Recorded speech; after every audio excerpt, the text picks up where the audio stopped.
After the meeting with Jeff in the cafe to sort out where the locket had come from, Lucy and Stephanie both went home. Lucy went home to think about what the next step would be. The idea, of course, was to ring and make an appointment to see Mrs. P. But after a chat with Stephanie on the way home, she was worried that it might cause the elderly lady anxiety, so she didn't know whether to take that step or not. In the morning when Lucy got up, she had made a decision. She would ring and she would find out. This locket must be loved by someone, she thought, and they might want it back. So she decided to make the call.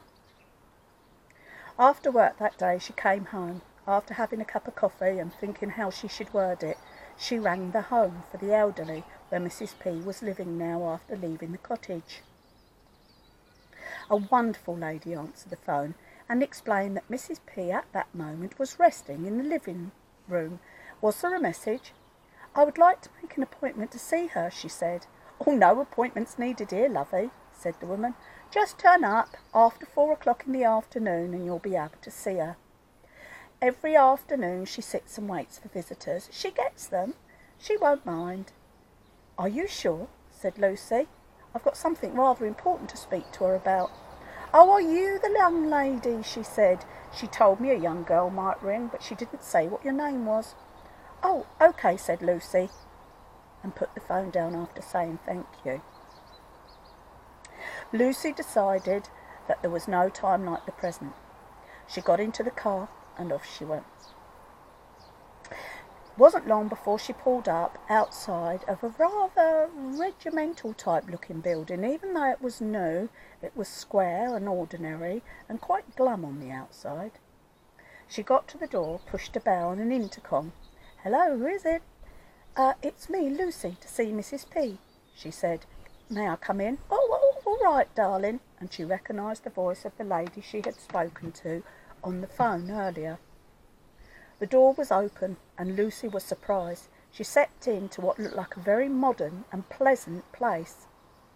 The walls were brightly coloured and the furniture was new, and there wasn't a speck of dust anywhere, not at all what she expected.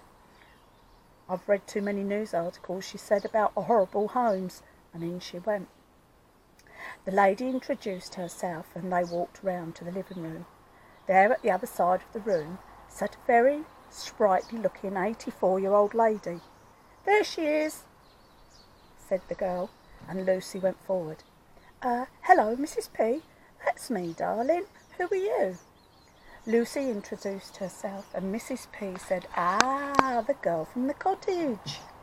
She asked her how the cottage was going and if the garden was beginning to bloom and all sorts of questions about the neighbours, which Lucy was happy to answer, as the elderly lady seemed very happy to hear any news offered. Lucy then prepared herself to ask some questions. You know that I've spoken to Jeff, don't you? Oh, yes, she said, I know. Locket? I've got it here, she said. Lucy took it out of her pocket and gave it to the elderly lady. The elderly lady's eyes shone. Isn't it wonderful, she said. Did you look inside? I'm afraid I did, said Lucy. Oh, no, love, that's all right, she said. I guess you want an explanation, said Mrs. P.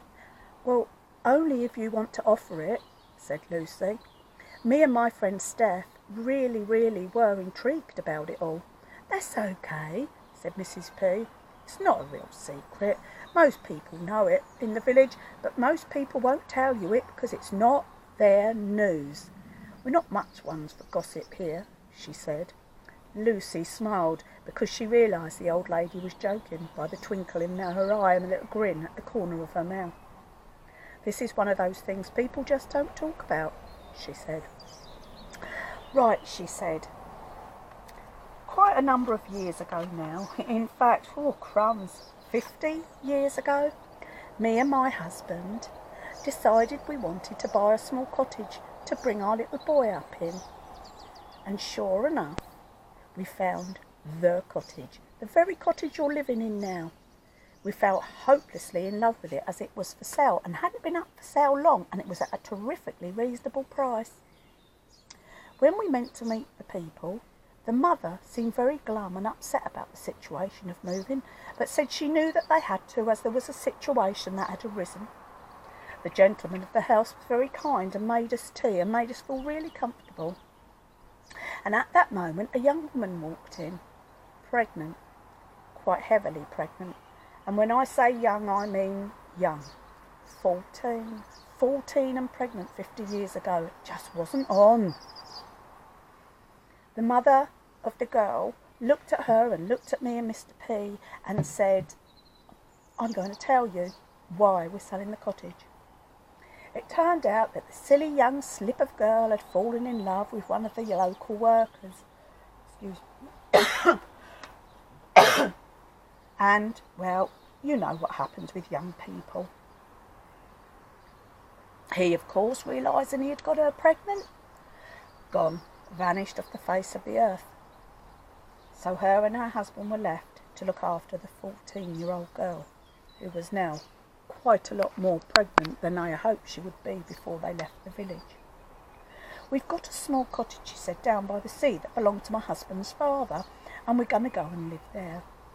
People won't know us, and by the time she's had the baby, they still really won't know us because she's due any moment now. So we're going to sell the cottage and move on. And the baby? Mrs. P had asked. Well, we're going to put it up for adoption, as my daughter doesn't feel she's able to look after it. Mrs. P went ashen. She herself had only just recently had her little one, and she thought to herself, how could you? How could you? It must break that young girl's heart. She looked at Mr. P and he looked back. We definitely want to buy the cottage and we need to talk about something, she said, and they left as friends. She said it was no more than a weekend later that we went back and offered them something. We were prepared to take on the girl's child, to bring it up as our own, until obviously the girl and the mother felt able to meet and get to know each other. I just couldn't do it, said Mrs. P. The thought of someone taking that girl's baby and them never seeing each other again was just going to break my heart. So that's what Mrs. P and Mr. P had done. They took on the baby girl, whom they named Sarah. They never lied to Sarah. Sarah always knew where she come from, whom her mother was, and that one day, if she wanted to, she could meet up with her. But I hear tell that Sarah's mother had gone on, finished schooling, eventually met and married a lovely man, and had got 2 more children of her own. But she never stopped writing letters to our Sarah, never. And Sarah grew up, and she had a son, and I guess you know that son is Paul. Paul? Said Lucy. Paul, your grandson, who I met. You've got it, she said. The young man that you met in the pub, no doubt, because that's his favourite haunt after work. Really? Said Lucy. So who does the locket belong to? Well, actually, she said, the locket belongs to Paul's mother, the little girl.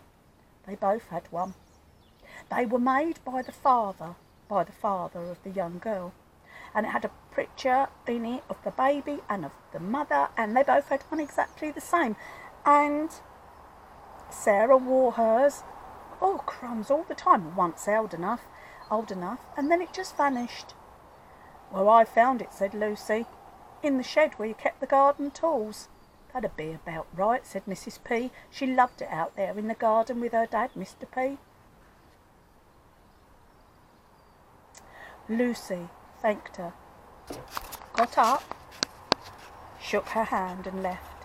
She had a lot to think about. What next, she thought? Do I return the locket to Paul, or do I just keep it? Who knows? Mrs. P had put it back in her hand before she left and said, make your own decisions, my love. Let's see what happens next time.